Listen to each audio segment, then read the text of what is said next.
Magandang hapon! Kumusta po? Narito po ulit ang update natin para sa lagay ng ating panahon ngayong hapon po ng September 27, 2023 na kung saan sa ngayon nga po ay may LPA sa labas muli ng ating area of responsibility at tinawag po ito na Invest 93W ng Joint Typhoon Warning Center at posible po itong maging bagyo sa susunod na mga araw. Gaya po ninyong nakikita pero kikilos na po yan pataas. At next week po ay unang linggo na ng Oktubre at base sa consistent na pinapakita ng forecast model na ating ginagamit ay posible ulit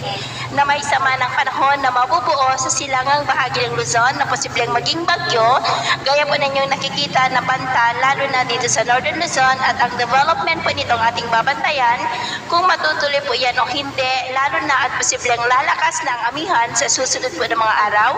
At kung may amihan po ay pinipigilan po nito ang mga bagyo sa pagkilos po pataas. At ito nga po ay pinapakita ng forecast model natin pong ginagamit hanggang sa susunod na 2 linggo. At sa lagay po ng ating panahon ngayong hapon ay may mahinang daloy nga pa rin ng habagat na umiiral po dyan sa may Southern Luzon, lalo na sa may Palawan at Mindoro. At may mahinang daloy na rin ng amihan na umiihip na po dyan sa may extreme Northern Luzon.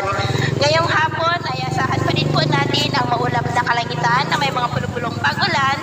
dyan po sa may Ilocos Region, Cordillera, ilang bahagi ng Cagayan Valley, Central Luzon, Metro Manila, ilang bahagi po ng Calabarzon, Mimaropa, Bicol Region, Panay Island, ilang bahagi po ng Negros, Cebu, Bohol, Leyte, Samar Provinces, Zamboanga Peninsula, Northern Mindanao, Caraga, Davao Region at Sorsogon na posible po na magtuloy-tuloy ang mga isolated rains sa ilang mga lugar hanggang mamayang gabi po kaya mag-ingat po tayo sa banta pa rin ng mga pagbaha at pag-uban ng lupa, lalo na at posibleng may kalakasan po ng mga pag-ulan sa ilang mga lugar. At sa atin naman pong mga baybayin,